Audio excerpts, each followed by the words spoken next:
Hello, Rob here, and coming up on R&B Reviews, we are going way back to review a film version of The Wizard of Oz. I will not be reviewing the 1939 film, nor will I be reviewing the much hated 1925 silent film.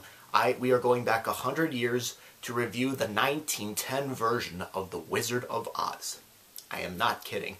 There is an actual, really old version of The Wizard of Oz, and I figured since the prequel Oz Great and Powerful is playing and doing fairly well, I thought that this would be a good time to go out and review this movie. Well, first of all, the movie itself, well, if you want to see it, it runs about 13 minutes. It's a real short movie. I'm sure you can find it on YouTube, or it's in a collection called The Treasures from the American Film Archive. I think Volume 1. There's all different kinds of volumes. It's a great collection where you can see all these old early silent movies, early film advertisements used to play in the theaters, you know, like commercials.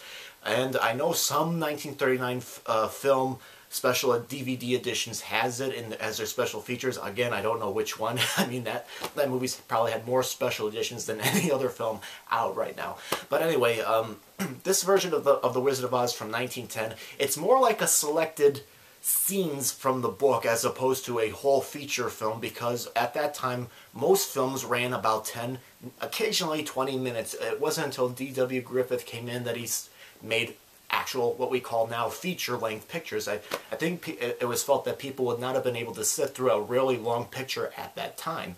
So this movie takes selected scenes and makes a few changes. It's kind of like the 1903 Alice in Wonderland that still exists, or these old versions of Christmas Carol like from 1910, or the Frankenstein from 1910. And one thing you're going to notice with this movie, if you see it, is that it's done almost like a play with the camera. You don't see too many close-ups. It's done like you're watching a play. And I think this movie tended to take its cue from a very famous 1902 Wizard of Oz musical that was playing at that time. So, but other than that, I think in order to watch this film, you probably would have had to have been familiar with the book. But like I said, there's some changes. The costumes I thought looked pretty good, and the sets, as well as the sets. The effects in this movie can be a little primitive, but yet I found them to be very effective and, for their time, very practical. But the film does make a few story changes. For example, in this clip, the Scarecrow actually lives on Dorothy Gale's farm, and he just happens to come to life, and he ends up going with them to the land of Oz.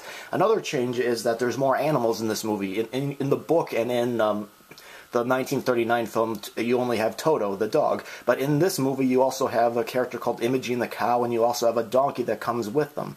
I think that's because in the 1902 musical, Imogene the cow was a replacement for Toto. I guess they might have thought that it would have looked too unrealistic to have a dog in an animal costume, kind of like what you see with the donkey and the cow in this film.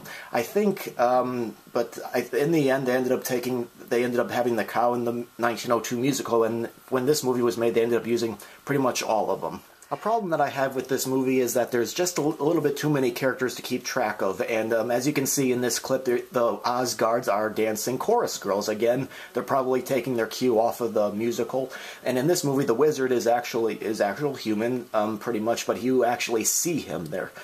Another problem I had with this movie is that, you know, because it's shot in one angle, there's a lot of characters flooding the screen, and it's hard to keep track of everyone. I actually had to watch this movie twice, because oftentimes in these crowd scenes, all these different characters are doing different things, and you can't really do it in one setting. I mean, that's not a problem. I mean, there was stuff I got to pick up on the second time I watched this movie than when I saw it the first time. But I think that, again, like I said, this movie is shot like a play, so you don't really get too many close-ups in this movie, and the Scarecrow does attempt to do some form of vaudeville-style slapstick in this movie, and occasionally there's some odd moments like here where the story just stops and everybody breaks out into doing a musical dance number again. They're probably taking their cue from the 1902 film, musical that was playing on the stage at the time.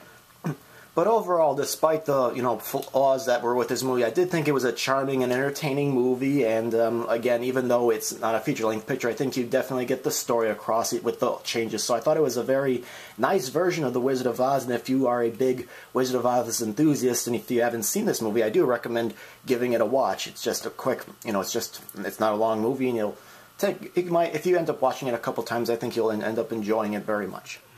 Alright, so that's my review of the 1910 version of The Wizard of Oz. If you have any comments about the video, or if you have any comments about the movie if you happen to see it, go ahead and post them.